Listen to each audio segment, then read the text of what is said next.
Holly. I'm Leslie. And we would be dead. Campfire redo!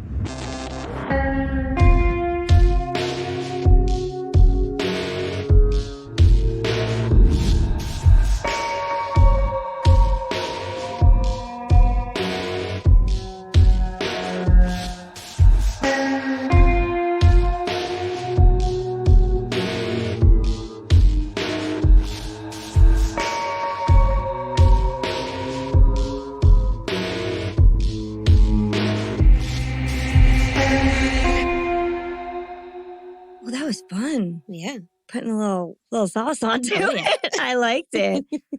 Hey, Leslie. Hi, Holly. Hey, Fiends. Today, we are revisiting a Campfire Stories night that we did in February of 2021. Hmm? So this is like in pandemic times.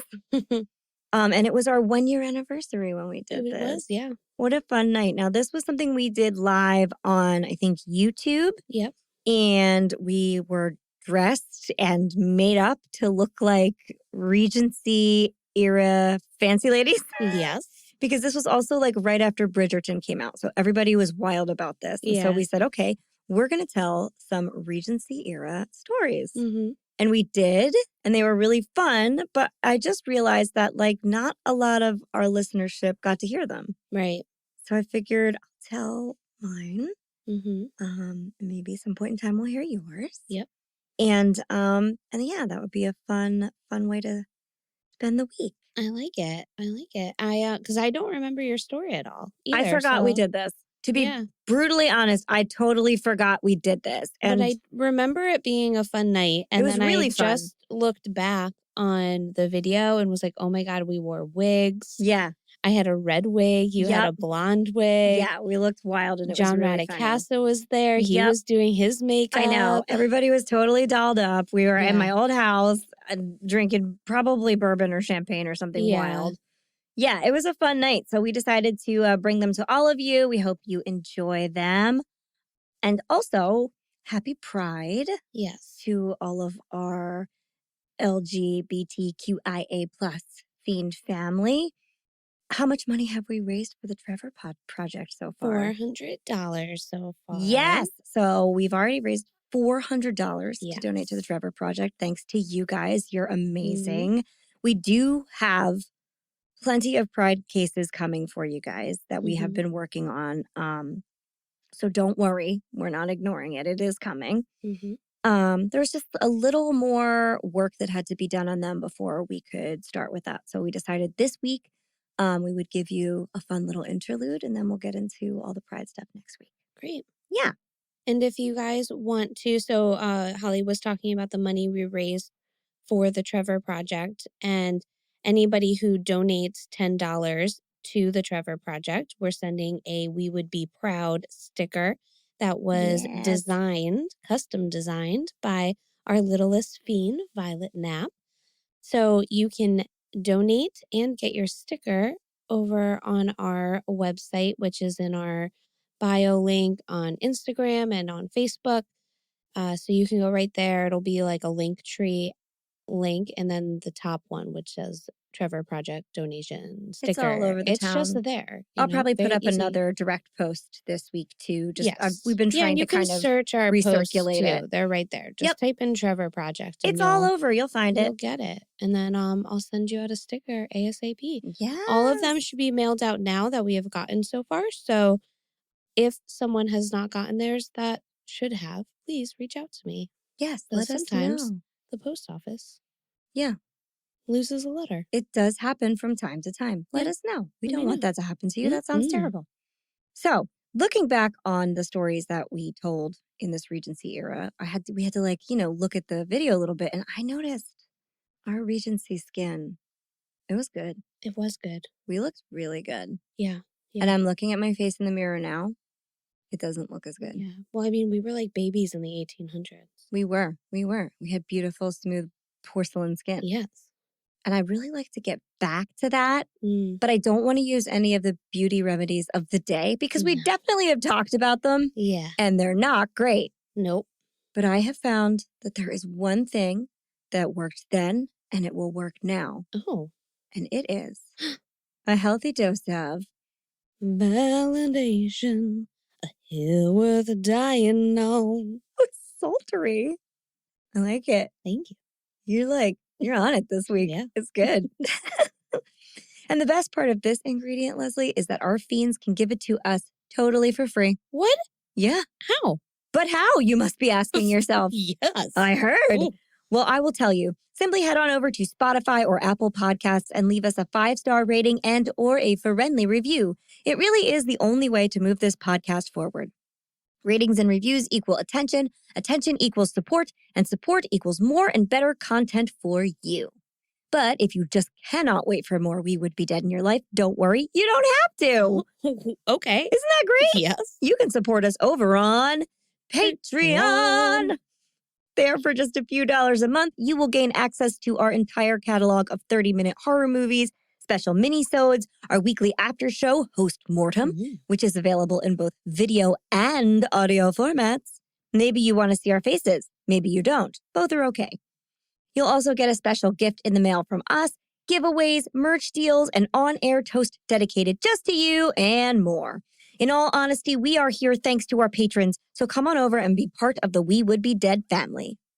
Nice. And if all of that is a little too much for you, you can simply follow us on social media. We are at Would Be Dead Pod anywhere and everywhere you get your content. You can like our posts, share our posts, like and share our posts. This is a good one. It really is a good choice. You can leave us a comment, post about your favorite episode, let us know when you're listening, tell a friend, tell a neighbor, tell your friendly neighborhood Duchess. Ooh. That's Regency, right? Yes. I was going to say, like, tell your local ladies' maid, because I feel like they know everything. Oh, yeah. Yeah. Maybe I'll save that. I feel like both know everything. Okay, well, the ladies' maid works for the Duchess, obviously. Right. So now I need 2 names. Okay. All right. So Duchess. Duchess Charlize Braveton. Oh, you went for the whole name. All right. Yeah. All right. And her lady's maid. What's her lady's maid's name? Just be like, Pam.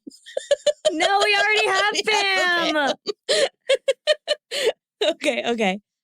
Duchess Charlize Braverton. Love her. And her lady's maid, Bethany. Bethany.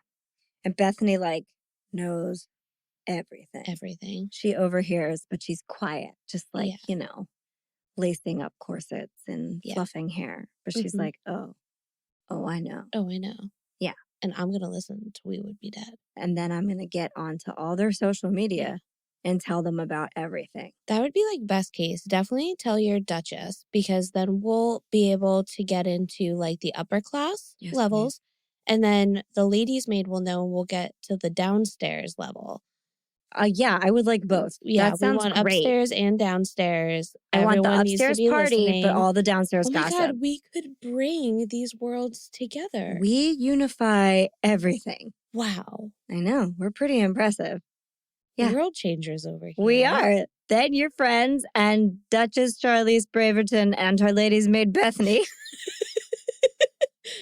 can become feeds, and we can all hang out together. Goals. Amazing. Yeah. I think that's all I have in the way of announcements for this week. All right. Leslie, do you have anything to add before we begin? I already talked about the stickers. You sure did. So then, no. All right, then. On with the show.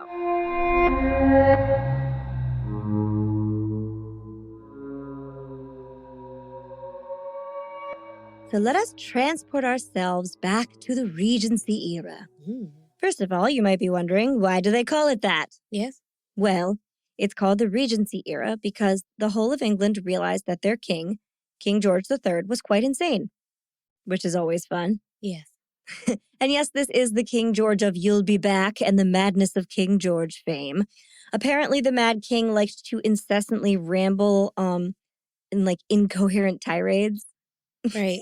He loved a good speech. Mm-hmm. And then there's the small matter of his urine being blue. Interesting. He peed like blue. Did he eat a lot of blueberries? No, I think it was like popsicle blue. Did he have a lot of blueberry popsicles? I don't think so. The Mad King had this crazy blue pea, and that caused a lot of medical historians to think he might have suffered from a rare disease called porphyria, which is something we talked about when we talked about vampires. Okay. Right? It's often referred to as the vampire's disease. It can make you pale and photosensitive. It can also make you pee weird and babble incoherently. Check, check, check, right?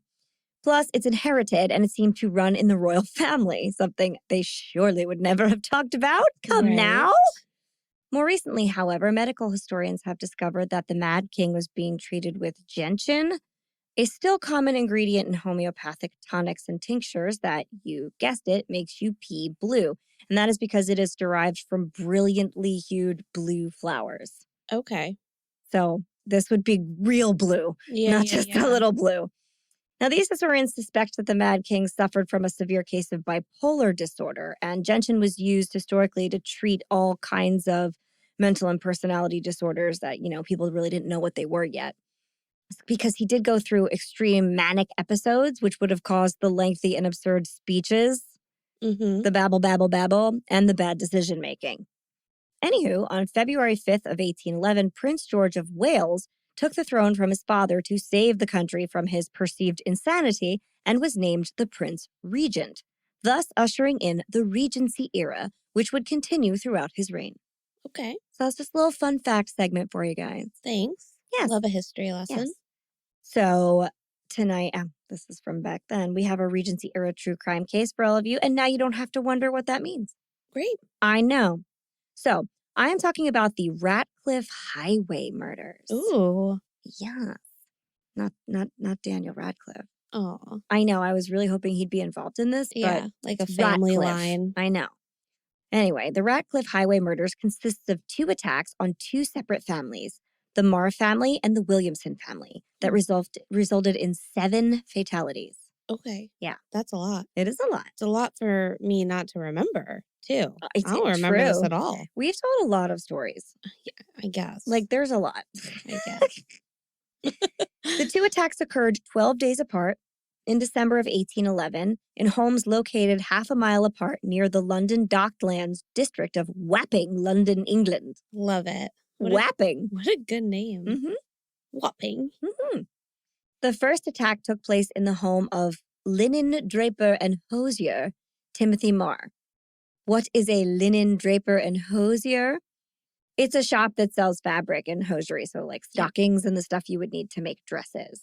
But it does sound really fancy when you put it the other way. Timothy Marr, who was either 24 or 27, depending on which account you read. Either 7 feet or 14 feet. Exactly, 7 to 14 feet. Yeah, it's one of those things where this is so old and recounted so many times that you're like, I don't know which one's correct. So he had previously served several years with the East India Company aboard the trading ship Dover Castle. And on April of 1811, he decided to settle down in his current occupation and location and start a family. So he's like, I traveled the world in a boat. We traded all kinds of stuff. It was probably dangerous. We probably talked with privateers and pirates. Cool, but I'm tired and done. So now, time to sell stockings and dressmakings. This is funny. I feel like this is opposite of Our Flag Means Death. Kind of is opposite of Our Flag Means Death. The best show. If you haven't watched that, you should totally watch it, See, guys. we brought in Pride Month somehow. We sure did. Well done. Well done. Let's see how many more times we can get in there. Okay. So, Timothy had a shop at 29 Ratcliff Highway on the south side of the street between Cannon Street Road and Artichoke Hill. Wasn't that a fun name? This is adorable. I know. Where do you live? I live on Artichoke Hill. Ratcliff Highway was the old name for a road in the East End of London, which is now simply called the Highway. Okay. Why would you shave down its actual name and be like, we don't need a name, it's just the highway? Keep it plain and simple. Keep it simple, exactly. Direct. Back then, one of 3 main roads, it was one of 3 main roads that left the city. So it's a major thoroughfare. Now, this was not a nice section of town, though. It was quite rundown and dangerous, with a lot of shady dealings taking place there regularly, and many of the buildings were rundown tenements. So Timothy had to live in, not a great place. This is on Artichoke Hill? It's the street between Cannon Street Road and Artichoke Hill. So maybe Artichoke Hill, rose up over the slum, and it was nicer. I would like to hope. I would like to look it up afterward. Maybe you should look up Artichoke Hill. In Wapping? Yes, Wapping. So, Timothy lived in the quarters behind the shop with his wife, Celia, their 14-week-old son, Timothy Jr., his apprentice, James Gowan, and a servant girl named Margaret Jewell. And it was Timothy Sr.'s apprentice, not his 14-week-old son's apprentice. I realized the way I wrote that, it sounds kind of weird.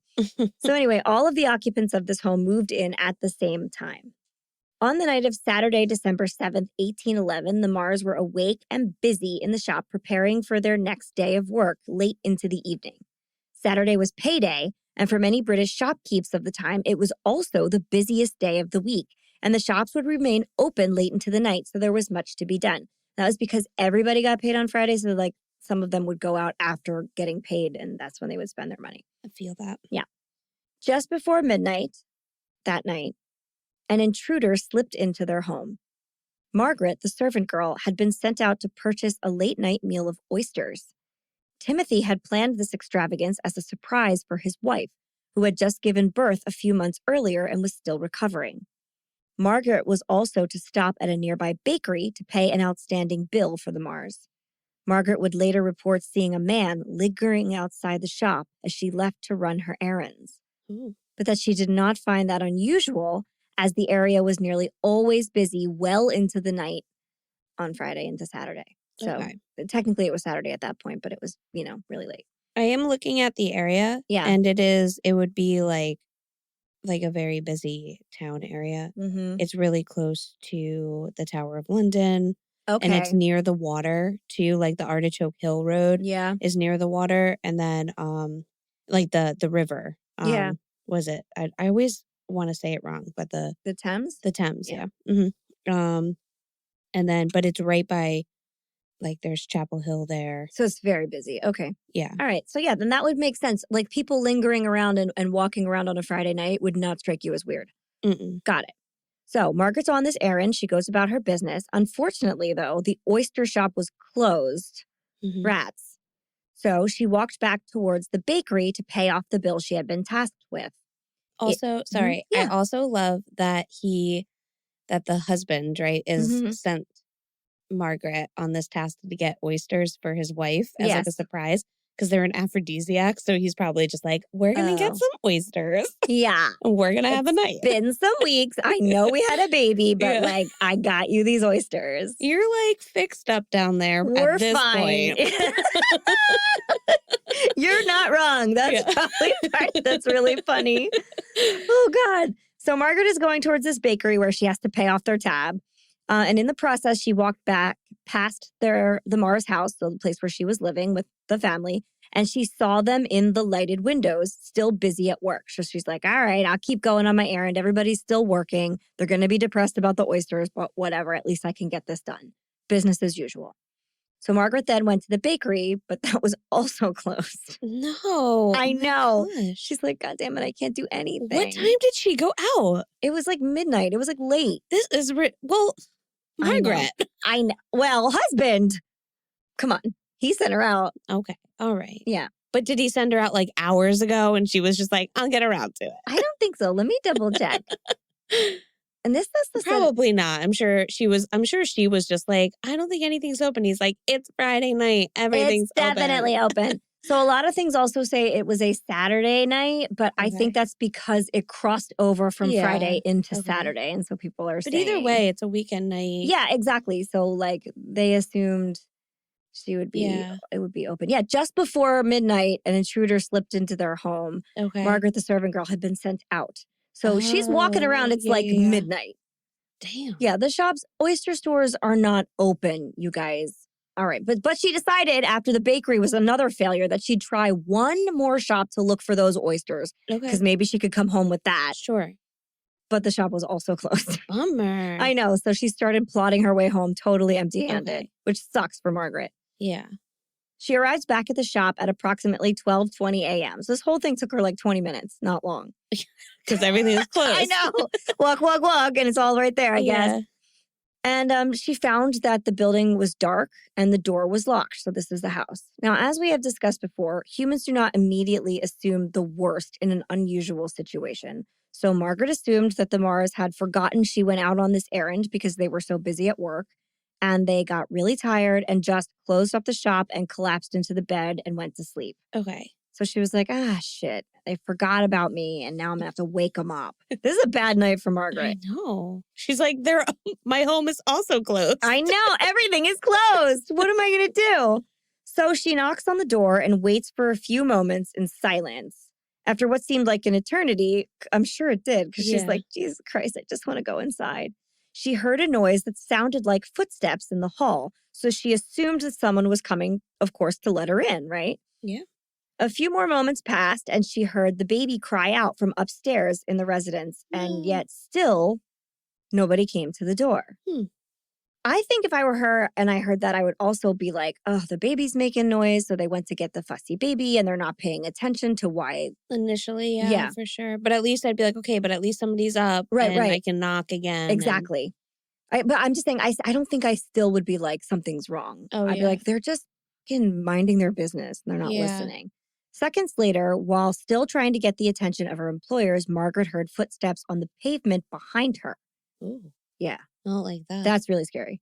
Terrified, she slammed the knocker against the door with unintermitting violence, and that is a quotation, drawing attention to herself. So she grabbed like the metal knocker and just started slamming it really hard, which would be louder, obviously. Oh my God, is this when all is well started? George Olney, the night watchman who called out the time every half hour. This is. Rushed to the scene to find out what was going on. So he was like, 12:30 and all is well. All is not well. Oh boy, Yep. this is it. This is when all is not well became a thing we did. Yeah, me too. George, who knew the Mars well, knocked at the door and called out. But again, no response. Like, that's helpful, but also she's like, I've been pounding on this door and they won't come. And he's like, let me try pounding on it. Yeah. Okay. I mean, sometimes you need a man to do things for you. I guess you do. They just do it better. But George also noticed that the shutters were in place but had not been latched. The noise had also awakened John Murray, a pawnbroker and the Mars next door neighbor. So all this kerfuffle woke up their neighbor too. Alarmed, he jumped over the wall that divided his yard from 29 Ratcliff Highway and saw a light on and the back door standing wide open to the house. So they're only around front. They didn't see the back. This is a neighbor who sees it. Why did neither of the people trying to get in the house go around the back? Could they not just jump over the wall? Well, there was another door. I don't know. They just didn't. John Murray. I wasn't there, so I wouldn't know. Yeah, I know. But this neighbor saw it and he jumped the fence dividing their properties and entered the house. I mean, maybe it was a hard fence. John Murray entered the house and went up the back steps, calling the Mars and noticing that they had neglected to fasten their shutters and that Margaret had been left out in the cold. He was like, hey, guys, your windows are all kind of open and your employee is outside pounding on your door. What is going on? And all is not well. And he's like, all is not well. But he's calling all this stuff out to them and he's hearing no response. Right. Now that's getting scary. And is the baby still crying probably? I don't know. Okay. Returning downstairs and entering the shop, John Murray beheld, quote, the carnage of the night stretched out on the floor. Ooh. Yeah.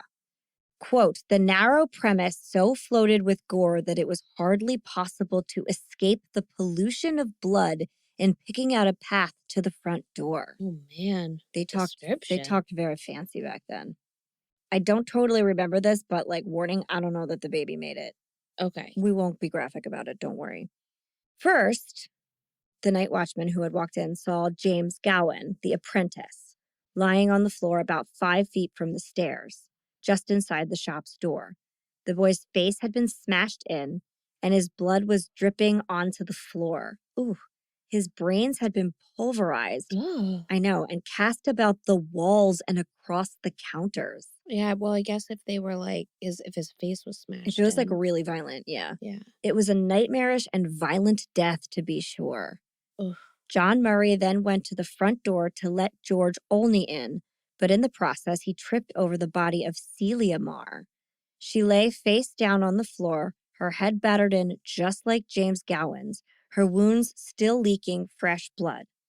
John Murray and George Olney, so John Murray is the neighbor, George Olney is the night watchman, are now quite panicked, and they are thinking of nothing but the baby who had been letting out a cry just moments before they made their way in. They rushed in the living quarters and found Timothy Jr. dead in his crib. I know. Baby. Yeah, and he had suffered a death that was just as bad as his parents. By the time John Murray and George Olney discovered the baby, the commotion had begun to draw a crowd because no one's being quiet about this. More people from the neighborhood had gathered outside, and the Thames River police were summoned. The first officer on the scene was Charles Horton. As nothing appeared to have been taken, money was in the till and 152 pounds was found in a drawer in the bedroom. There seemed to be no motive. So this is like violence for the sake of violence or revenge or something, because there was nothing for them to gain. A thief might have been scared off before he finished, but the other and more likely possibility was some sort of revenge attack by someone who knew Timothy Marr. Officer Horton initially believed that the weapon used to kill the Marrs and James Gowan had been a ripping chisel.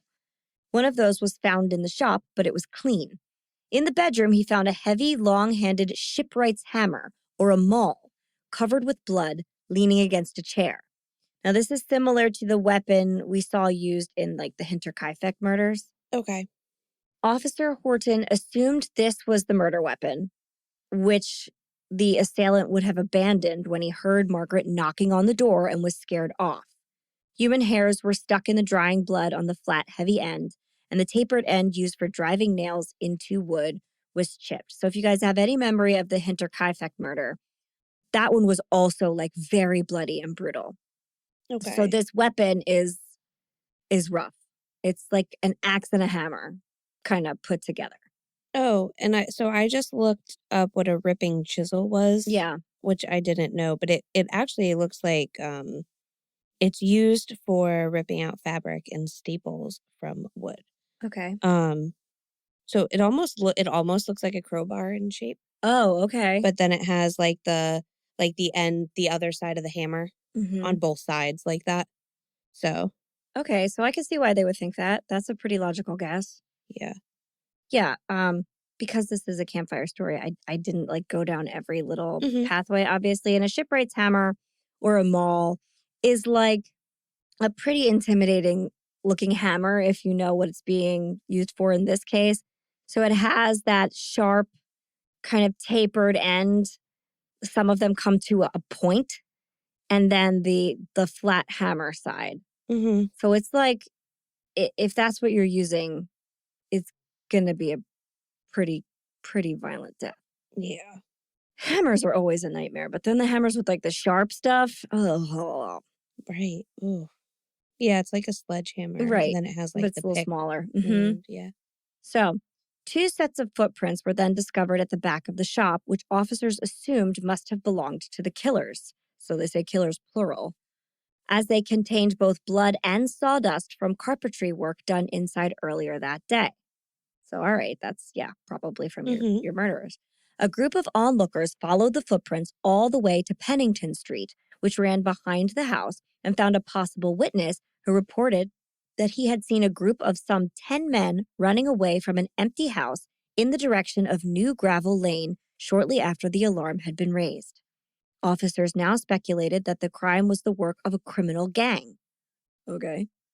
Officer Horton took the bloodstained maul back to his station to find that 3 sailors who had been seen in the area that night were already in custody.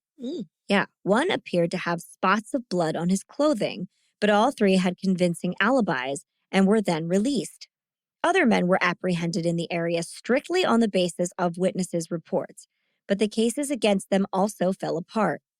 A reward of 50 guineas was offered for the apprehension of the perpetrator, and to notify area residents of this, a handbill was drafted and stuck on church doors. So this is like a flyer, like a, wanted type situation. Okay. Wouldn't it be fun if it was like 50 guinea pigs? Yes. They would have solved it so much faster. We'll give you 50 guinea pigs. Because everyone would be like, I want all 50. I want that so bad. Let's like an army of guinea pigs. I want them. Just saying. Wouldn't that be fun? It would be a delight. This is from someone who wants like lots of Pomeranians that follow her around. Yes. So it makes sense. Now, on December 10th, a coroner's jury, I'm making references in this to cases we covered so long ago, which we explained in our Lizzie Borden episode. And we did really well. So if you need it, go ahead back there. Yeah, go re-listen. They determined that the assailant must have arrived in the shop just after Margaret left at 11:50. So when she went out to get oysters and pay bakery bill, they probably watched her leave and then went in. Well, when she failed to go out and get oysters and pay a pastry she went out. She just failed to do all the things. Yeah. She had a 20-minute good time. Yeah, and they suspect that the assailants were still there when she got back at 20 after 12. Right. When she first started knocking. Well, it sounded like it because she heard the footsteps. And that they had fled out the back door, which is why it was left open, upon hearing her knock. Okay. Several possible suspects were looked into, including one of the carpenters who had been in the shop that day and Timothy's own brother. But all of them had sound alibis and were let go. The 4 victims were given a memorial service, then buried beneath a monument in the parish of St. George in the east. When the mall was cleaned on Thursday, December 19th, it appeared that some initials were carved into the handle. Oh. Yeah, we just noticed that. Perhaps with a Siemens coppering punch. Ew. Sounds disgusting. Don't ever give me a Siemens coppering punch. I'm good. I don't want that. But that would be like if it was issued to someone who worked on a boat. Right. And they would have used a coppering punch was something that you would have put your initials into like metal with or something. Okay. So not a drink. No, or a really deviant maneuver. Okay. So the initials were either IP or JP. And officers now had a way to trace the owner. Okay. But that wasn't the only thing that happened on December 19th. No. The second set of murders also occurred at the King's Arms Tavern. The victims were 56-year-old John Williamson, who had run the tavern for 15 years, and his 60-year-old wife, Elizabeth, and their servant, Bridget Anna Harrington, who was in her late 50s. The King's Arms Tavern was not a rowdy or late-night establishment. So this was like you go there for dinner and it closes at 9. Okay. Yeah, that sounds like an older couple running a joint. Exactly. Like, they probably have great soup. Right. And he's been running it for 15 years. So he's probably like, I have a dream, but also I don't have the stamina to stay up late. Yes. We make great tea. Yeah. But at 9 o'clock, we gotta close. And the Williamsons were known to go to bed early. Yeah. Of course they were. We have to go read our stories. Yeah, we're very tired. We were up before dawn for no reason. Yeah. Earlier that night, John Williamson had told one of the local constables that he had seen a man wearing a brown jacket lurking around the tavern and listening at his door. Listen, gross. If anybody is lurking, I'm calling the cops. I know, lurking is always bad. It's never good. He asked the officer to keep an eye out for the stranger and arrest him if discovered. You can't arrest him for lurking. I can. I mean, I'm gonna. I don't love that he was lurking, but it's not an arrestable offense. I mean, but did they have one of those signs outside? No lurking. Yeah. I think even if you have that sign, the cops would be like, I mean, you can request they not do it, but we can't arrest them. Right. Can't they tell them to move along? I guess so, but they already closed. Yeah, so move along. The guy was to just be standing out here. If you see him anywhere, just arrest him. Yeah. I get it, man. An old guy who needed to go to bed. Yes, it's terrifying. It is. Because he probably also, they probably lived there, right? Is that where they lived? Yeah. I'm pretty sure they just lived upstairs because that's how those places were. So not long afterwards, though, the same constable heard someone shouting out, "Murder!"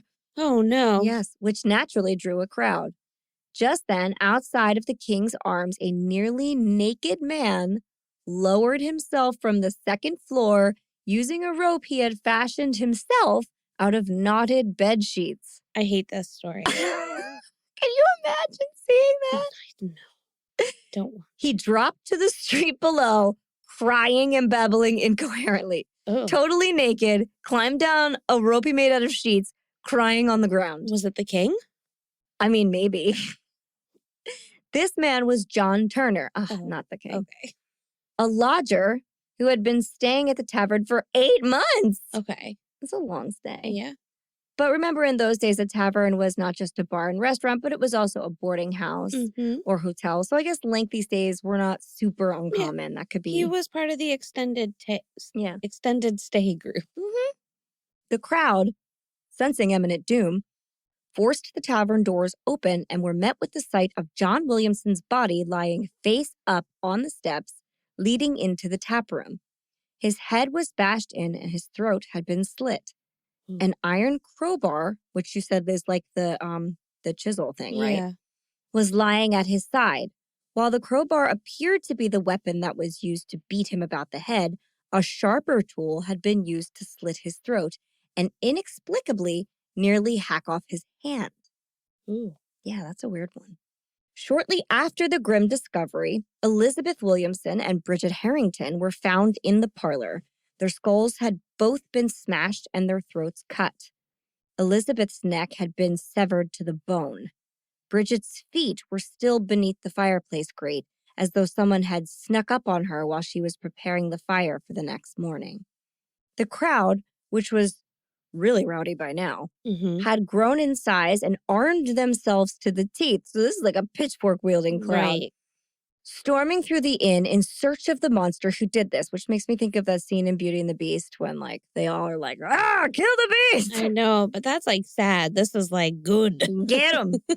Right, but instead of the person responsible for this bloody scene, they discovered the Williamsons' 14-year-old granddaughter, Catherine Stillwell, alone in her bed, alive and untouched. Miraculously, she had slept through the entire attack and had no idea what had just occurred. Yeah, she was probably horrified to wake up to that crowd. For real. And the deepest sleeper. Yeah, I feel that. That's do not. My girl.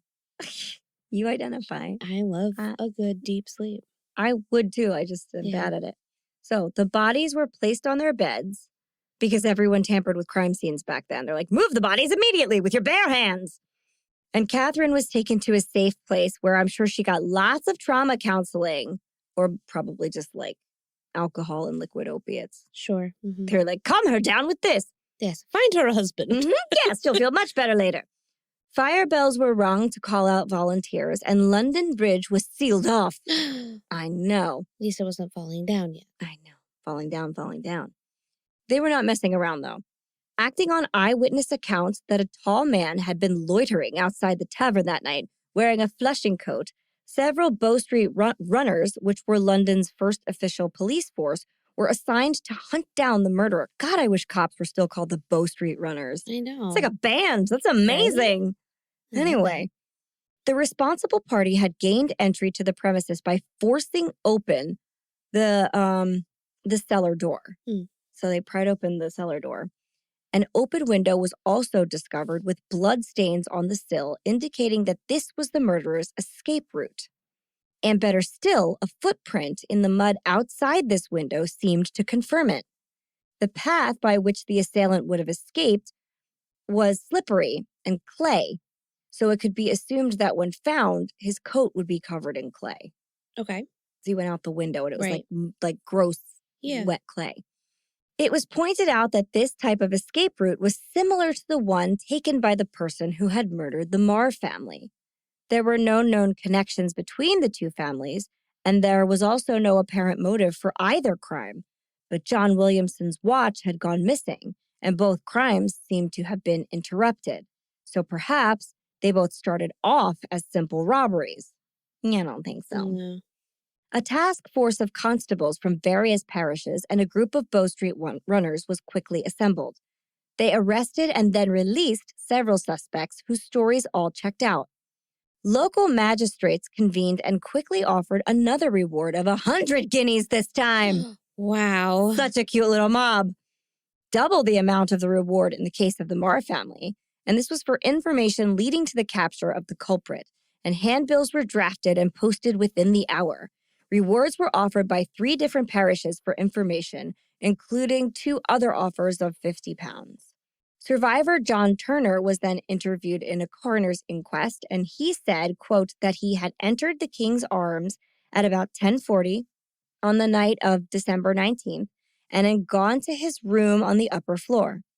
He had heard Mrs. Williamson lock the door. Then he heard the front door bang open hard and Bridget shout, "We are all murdered!" What? Okay. Williamson then exclaimed, "I am a dead man!" As he lay in bed listening, John Turner heard several blows. He also heard someone walking about. After a few minutes, he left his bed and went to investigate. Don't investigate. No. As John Turner crept down the stairs, he heard 3 drawn-out sighs and saw that a door stood open with a light shining on the other side. He peered in and caught a glimpse of a man he estimated was 6 feet tall, wearing a dark flushing coat, leaning over Mrs. Williamson and going through her pockets. Ugh. Ugh. I know, I don't like that. I don't like this story, Holly. You can stop.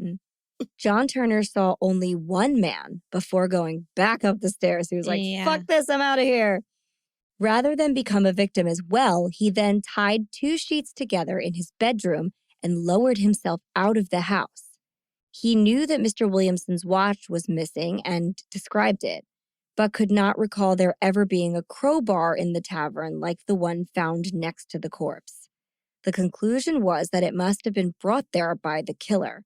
Okay, I get why you went out the window. Why were you naked? Some people just sleep naked. Did he lose his clothes on the way down? No, he was naked the whole time. Maybe he just didn't have PJs, Holly. People sleep naked. But he waited in his room before he went down to investigate. He had enough time to put something on. Maybe he didn't have anything. Maybe they were all still wet and heating by the fire overnight. You couldn't take a blanket or a sheet with you? There was no time. People were dying. Mm-hmm. People were murdered. You hear someone scream, "We are all murdered," and you're like, run down naked. Yeah, what is the point of having clothes on? I don't know. And maybe your naked body will shock the killer. Oh, okay, that's a fair point. They're going to be like, "Oh my God." He was like, "I have one weapon." And it's all of this. Yeah. You like that? Yeah. You don't like that? Both work in this situation. Yeah. Okay. So the principal suspect in the murders, John Williams, which was the other guy's name, that's weird, was a 27-year-old Irish or Scottish, depending on the recount you read, seaman and a lodger at the Pear Tree, a boarding house on Cinnamon Street, another cute street, which was just off the highway. Williams's roommate had noticed that he had returned after midnight on the night of the tavern murders. Thomas de Quincey claimed that Williams had also been an acquaintance of Timothy Marr. The Times described him as a 5'9", slender, and that he had a pleasing countenance. Williams had nursed a grievance against Marr from when they were shipmates, which could explain the first string of murders, but not the second. Explains the hammer, explains the grievance with the Marr family. The Shadwell police office examined Williams. He had 2 pawn tickets on his person, some silver coins, and a pound note. His last voyage had been on the Roxburgh Castle, an East India Company trading ship, and he had narrowly escaped being part of a failed mutiny attempt. Ooh. Told you that ship's gotta be dramatic. Right. Any of those ships. Williams was educated and had a reputation for being honest and popular with women. Okay. Yeah. He had been seen drinking with at least one other man at the King's Arms shortly before the murders. He said that the Williamsons, okay, so the other guy's last name is Williamson. Okay, I was getting confused. It is very confusing. Okay. Considered him a family friend. What aroused suspicion was Williams's earlier mention that he had no money, although he was seen to have money soon after the murders. So they were like, you were there, you had no money, then suddenly you had money. Clearly you're a murderer. Okay. He claimed that this was because he had pawned some articles of clothing afterwards, offering the pawn tickets as proof, and that after he had left the tavern that evening, he had consulted a surgeon about an old wound, as well as a woman with some knowledge of medicine. Okay. Great. No one investigated this alibi or checked the dates on the pawn tickets. They were like, okay, great. Despite his insistence that he was innocent, Williams was remanded to Coldbath Fields Prison. So I guess they just didn't believe him. And they didn't check out any of the evidence of his alibi. That's crazy. On December 24th, the mall was identified as belonging to a sailor named John Peterson, who was away at sea, so JP. Okay. The information was volunteered by the landlord of the Pear Tree, who was incarcerated in Newgate Prison for debt. So this guy's in debtor's prison. And he's like, I can tell you who that belongs to, which probably was something that was met with, oh, for that information, we will give you whatever. I don't trust jailhouse confessions. Anyway, constables searched the premises and found Peterson's trunk, which was missing his maul. So I guess their trunk has specific things in it, and his did not have his hammer in it. Okay. The landlord recalled that not only had the maul been in the chest, but that he himself had used it and was responsible for chipping it. It should be noted that this confession earned the landlord enough reward money to pay off his debts. Excellent. Like I just said. Yeah. Even though John Turner could not identify Williams in a court of law, his laundress was called to see if she had washed any bloody clothing. She said that 2 weeks earlier, she had noticed that one of his shirts was torn and that another had blood on the collar as if from bloody fingers. She assumed that Williams had been in a fight. She had not washed any clothing for him since before the Williamsons were murdered. Williams claimed that the torn and blood-stained shirts were the result of a brawl after a card game. But he was silenced by the magistrate and returned to prison. They're like, I don't care. Go back to jail.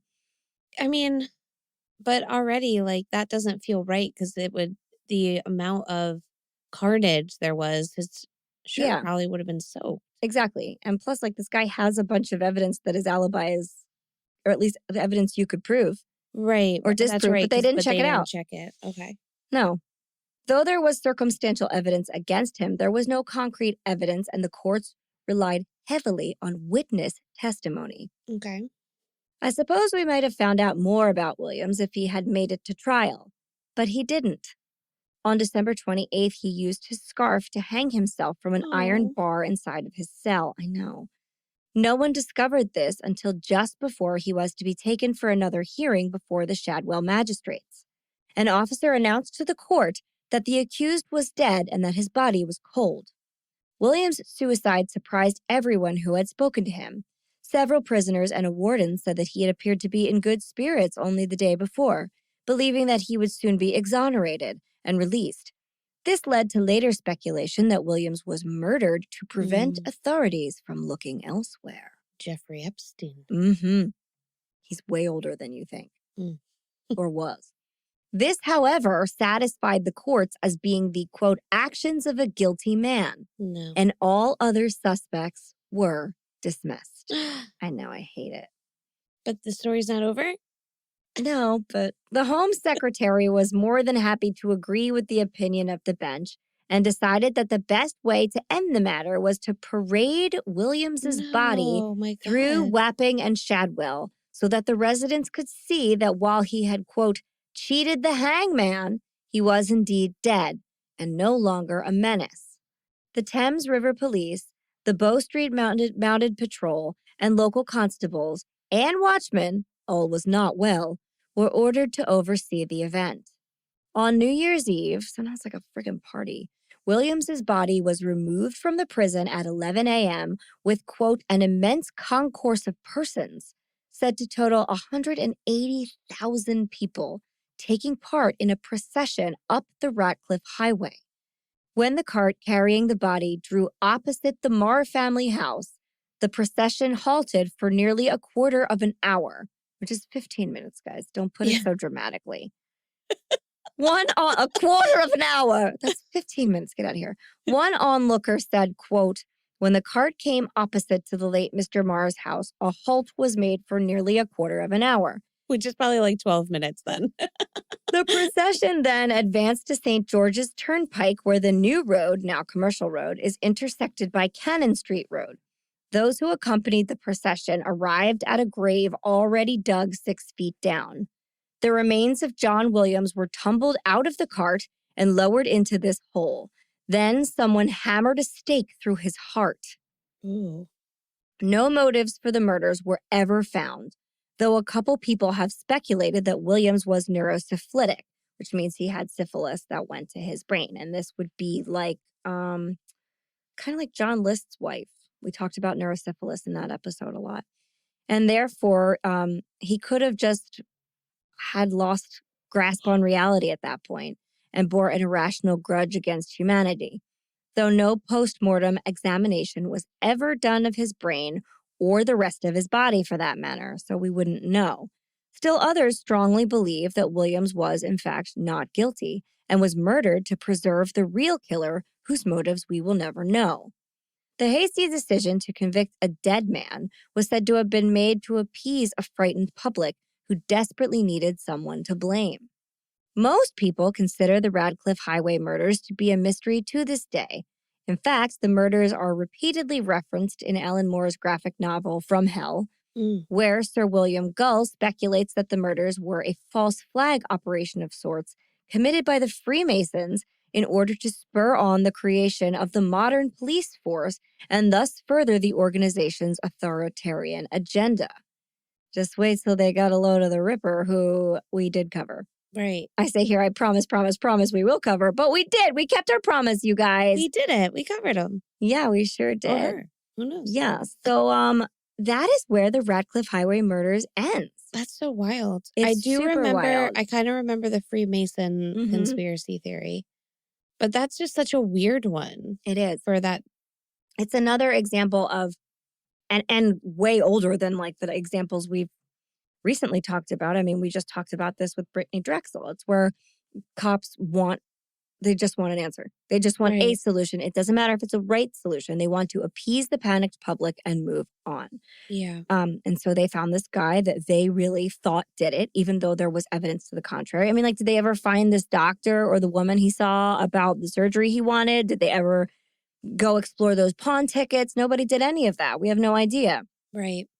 But they hung their hat on this solution. And then when he took his own life or was murdered, which I think he was probably murdered, they were like, okay, great.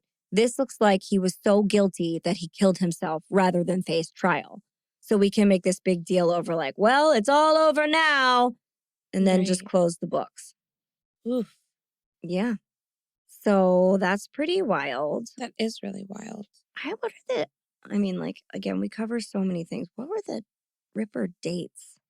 Well, because, that was Victorian era though, right? I think so. Again, it was much later. It was 1888 to 1891. And then what was this? This is 1811. So it's not the same guy. Yeah. He'd be much too old. Yeah, because part of me was like, well, maybe it was the same killer. Yeah, maybe it was like a 16-year-old and then... Yeah, but no, this is way too big of a gap. But yeah, it's a crazy one. The fact that they like drug his body through the streets and stuff. I know. There is a lot. I mean, like, I did that as a campfire story. So undoubtedly there is more information on it. And I know that this particular story has a lot of conspiracy theories attached to it. I'm actually looking at it right now just to see if there's anything. Oh, God. Postmortem sketch of John Williams. Yikes. That's the first thing that comes up. Oh, so they put the stake through his heart because suicides could not be buried on consecrated ground because there's sin in Catholicism and probably other Christianity. The stake was meant to keep the restless soul from wandering, while the crossroads were meant to confuse whoever, I guess he was buried at a crossroads, whatever evil ghost arose from the grave. In addition, the grave was deliberately made too small for the body. Oh, God. So that the murderer would feel uncomfortable even in death. Quicklime was added to the pit and it was covered over, so his body was like quickly destroyed. The procession also stopped for 10 minutes in front of the King's Arms, where the coachman reportedly whipped the dead man 3 times across the face. So this was like a garish, awful display. God. Wow. Here's what I was actually curious about. Some alternative suspects, and this is just a wiki rundown because I was curious. John Williams's arrest would have interested 2 other people involved, Cornelius Hart and William Long Billy Avias.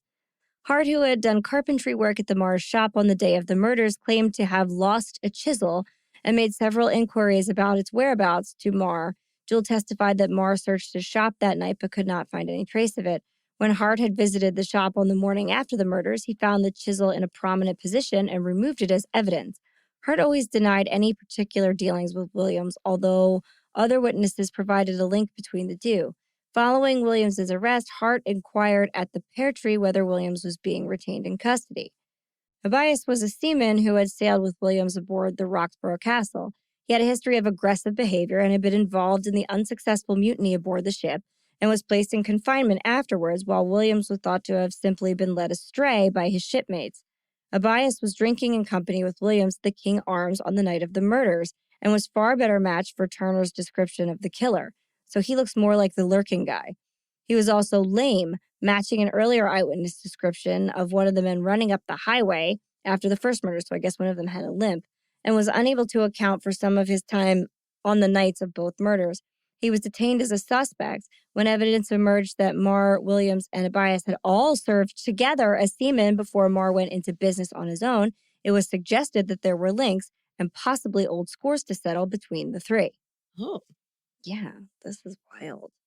The motive has remained a mystery for these murders and cause for speculation for detectives and crime buffs. Yeah.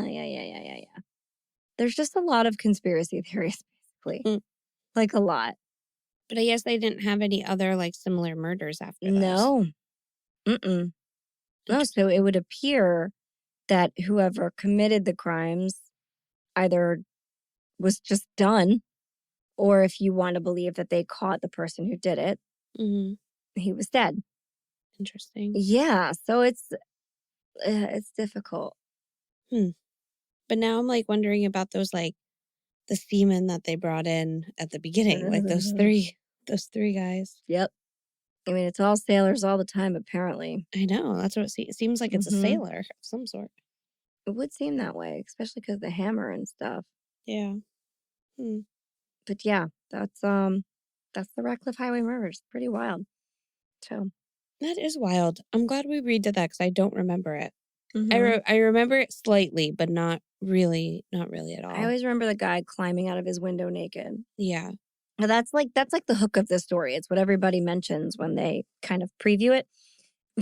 And I think it's just so funny that, like, I don't know that we ever found out exactly why he was naked. He was probably just sleeping naked. I don't know. Or maybe he thought, like, maybe he misunderstood the quote initially. I don't know. And he thought it was, like, time to come down for their, like, orgy. Like, and then was just like, oh shit. Maybe God, she definitely said we're being murdered or whatever it was. Yeah, whoever the murderer was, they had haphazardly rung the orgy bell.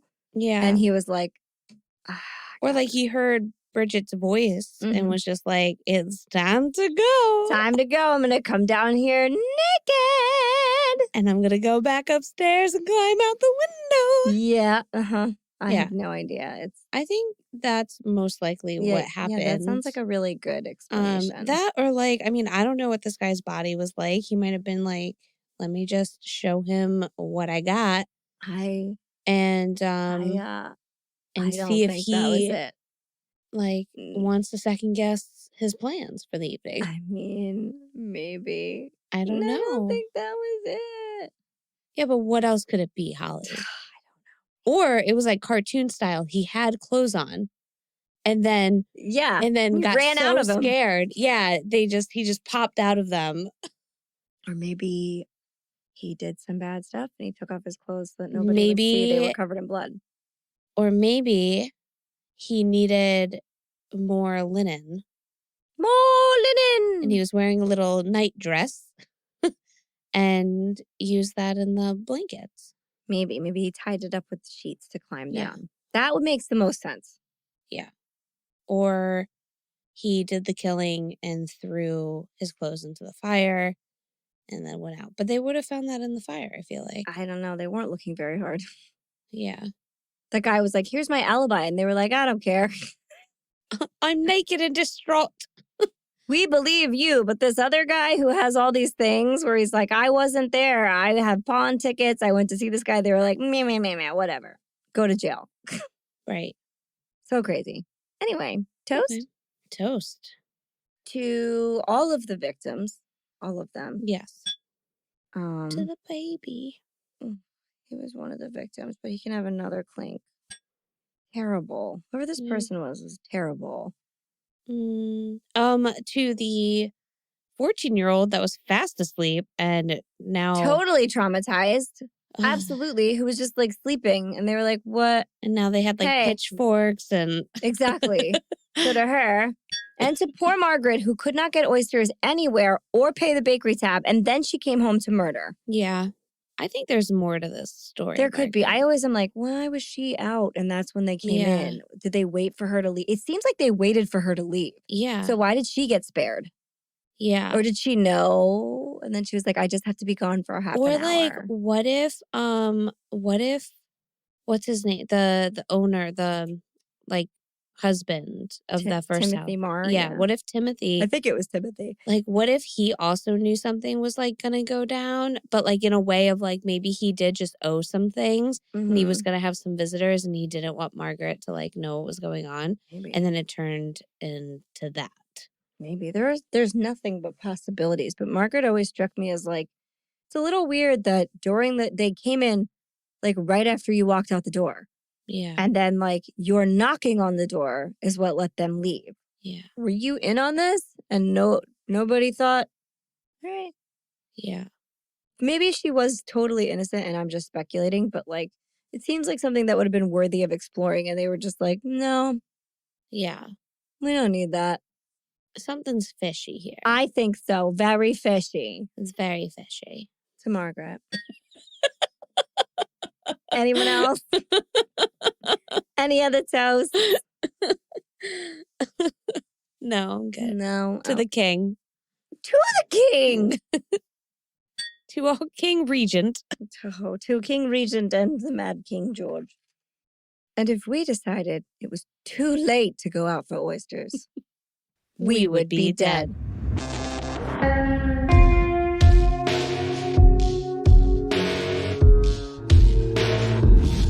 Thank you for listening to the We Would Be Dead podcast. Hit subscribe now to never miss an episode. Rate and review our show on iTunes. Follow us on Facebook, Instagram, and Twitter at Would Be Dead Pod. And join our Facebook group to discuss the podcast and more.